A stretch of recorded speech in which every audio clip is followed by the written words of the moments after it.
दोस्तों, किसी भी इंसान के लिए आज़ादी बेहद ज़रूरी है। उसके विचारों की आज़ादी, उसके सोचने की आज़ादी, उसके सांस लेने की आज़ादी, आज़ादी अपने मुल्क की। हमारा मुल्क, आपको शायद पता होगा कि करीब करीब 1000 साल दूसरों के नेतृत्व में रहा है, हमेशा गुलाम बन के रहा है। कई तरह के लोग गुजरे हैं जिन्होंने हम पे राज किया है। गनीमत ये है कि हम अपनी पृथ्वी पर ही थे जब गुलाम थे। लेकिन ऐसे लोगों का क्या जिन्हें अपनी धरती भी नसीब ना हो, उन्हें दूसरी जगह पे खदेड़ दिया जाए। उनका कोई घर ना हो, कोई कंट्री ना हो, कोई मुल्क ना हो, कोई ठिकाना ना हो और बेघर हूँ, यानी बंजारों की तरह कभी इधर कभी उधर कभी उधर। यही होता रहा है 2500 वर्षों से यहूदियों के साथ। यहूदियों को अपनी धरती से करीब 2500 साल पहले निकाल दिया गया था। उसके बाद ये बटे हुए थे पूरे संसार में, यूरोप में, मिडिल ईस्ट में, हर तरह की कंट्रीज में जो है वो, यहाँ तक कि रशिया में भी, चाइना में भी, हर तरह की कंट्री में ये लोग बट के रह गए थे। हम तो फिर भी अपनी धरती पर थे, तो ज़रा उनके बारे में सोचो जो अपनी धरती पे ना होते हुए भी दूसरी धरती पर थे और हमेशा ये इच्छा व्यक्त करते रहते मन ही मन कि काश हमारी भी मातृभूमि होती। हर साल वाइन का एक ग्लास उठाते अपने न्यू ईयर के ऊपर और प्रॉमिस करते कि नेक्स्ट ईयर हम न्यू ईयर यरूशलेम में ही मनाएंगे। ये उनके इरादे थे। ये हैं यहूदी। हिटलर ने 60 लाख यहूदियों को इकट्ठा मार दिया, गोलियों से, टॉर्चर करके, हर तरह से नाजियों ने उनको खत्म कर दिया। 60 लाख बच्चे, बूढ़े, जवान, अधेड़ उम्र के, सब कोई नहीं बचा।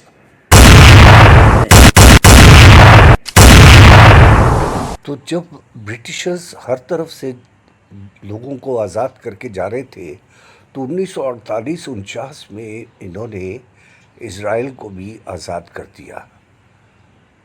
और फिर ये छोटा देश जिनको आज़ादी 2500 वर्ष के बाद मिली थी, इनकी खुशी का कोई ठिकाना नहीं रहा। हर तरह से प्रोग्रेस की इन्होंने।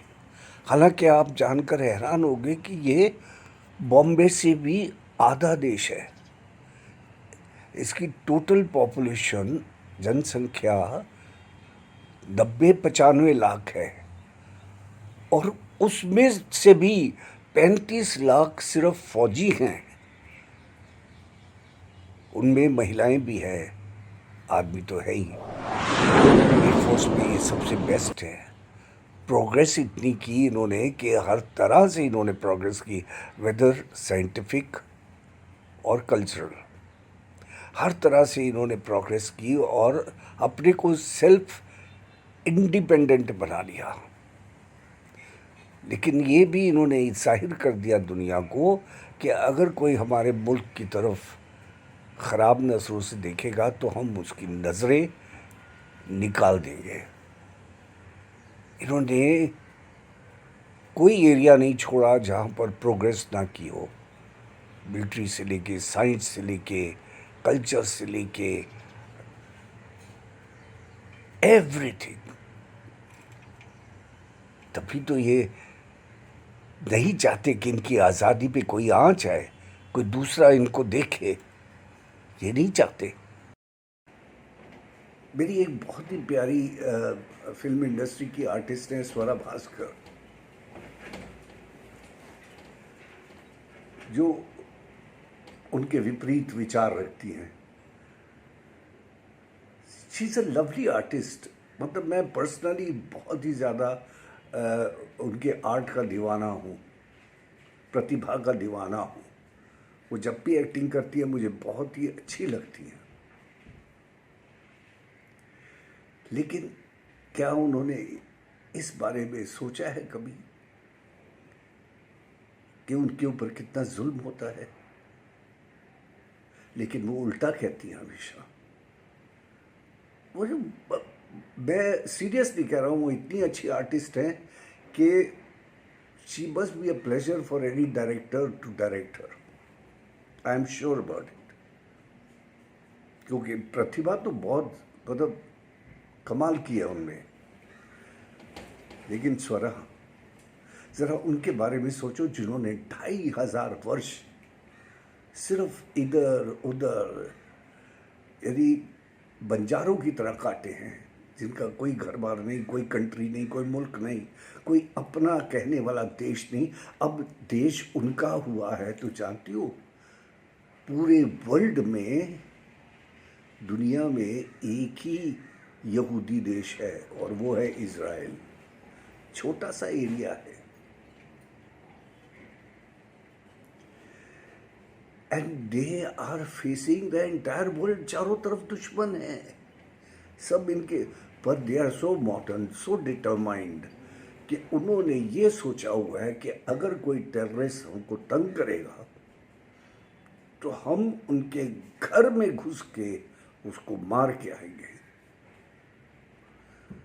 वहाँ की हर लड़की वो 2 साल जो है मिलिट्री में गुजारती है ट्रेनिंग में, और ज़रूरत पड़े तो लड़ती भी है। लड़का 3 साल गुजारता है। असेंशियल है। मेरा ख्याल है हमारी गवर्नमेंट को भी कुछ ऐसा रूल लाना चाहिए जिसकी वजह से यंगस्टर्स के दिमाग में ये बैठ जाए कि देश और देशभक्ति क्या होती है और उसकी रक्षा क्या होती है। अगर ज़रूरत पड़े तो हम क्यों ना अपनी मातृभूमि की रक्षा करें। वो छोटा सा मुल्क, मुश्किल से अभी 65-70 साल हुए हैं उसको आज़ाद हुए, पूरी दुनिया पे हावी है। सारी दुनिया उसको देखती है क्योंकि सबसे बड़ा हीरो का व्यापारी है। उसके पास तेल है, उसके पास इंटेलिजेंस है, उसके पास बेस्ट ब्रेन है। जानते हैं आपके पास जो मोबाइल एंड सेल्स हैं, सबसे पहले इन्होंने ही बनाए थे। इनकी साइंटिफिक रिसर्च कोई मुकाबला नहीं कर सकती, इतने ग्रेट हैं। फिर भी हम उनके पीछे, और फिर ये जो सैटेलाइट है और ये जो वार करते हैं तोपों का और मिसाइल्स का, इनमें इतनी क्षमता है कि आप इधर से वॉर करें, ये आकाश में ही उनको मार मिटने के काबिल हैं।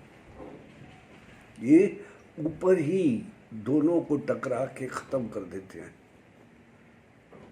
और इनके पास इतनी ज़्यादा ताकत है, लेकिन इनकी स्पिरिट बड़ी हाई है और ये कभी किसी से माफ़ी नहीं मांगते।